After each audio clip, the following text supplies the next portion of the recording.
public offices, through a party, they are happy.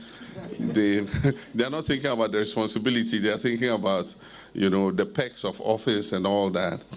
And we've seen cases where people have run those establishments like they were their own property.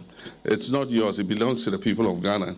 And they appointed you for a period of time to go look after what is their property and serve them in the best way possible.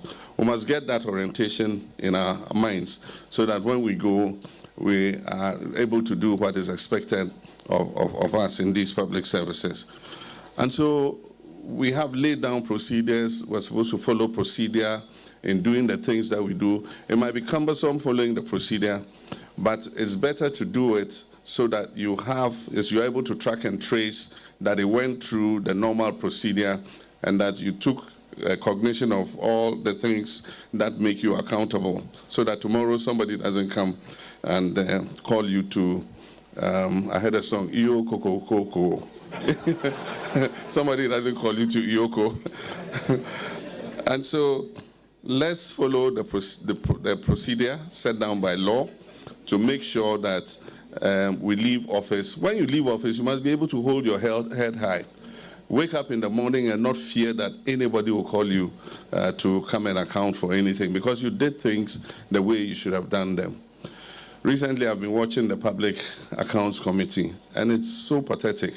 Why must we every year congregate at the Public Accounts Committee, and then you hear all kinds of atrocious, things. I mean, recklessness with public funds and resources. And so I have a meeting on Thursday with the Chief Justice, the Attorney General, and others to find a final solution to this Auditor General's report, that persons who are found guilty of infractions or do not follow due procedure or lead to loss of public resources, we must have a fast-track process to Nsawam,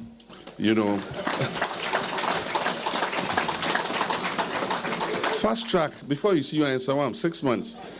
Until we do that, until there's a deterrent, we're going to come every year and they say total misappropriation and infractions of found out by the Auditor General is about 15 billion cedis. I mean, if we save 15 billion cedis, can you imagine what it could do? And so we're going to have a meeting, we're going to brainstorm. We've not fully implemented the constitutional provision.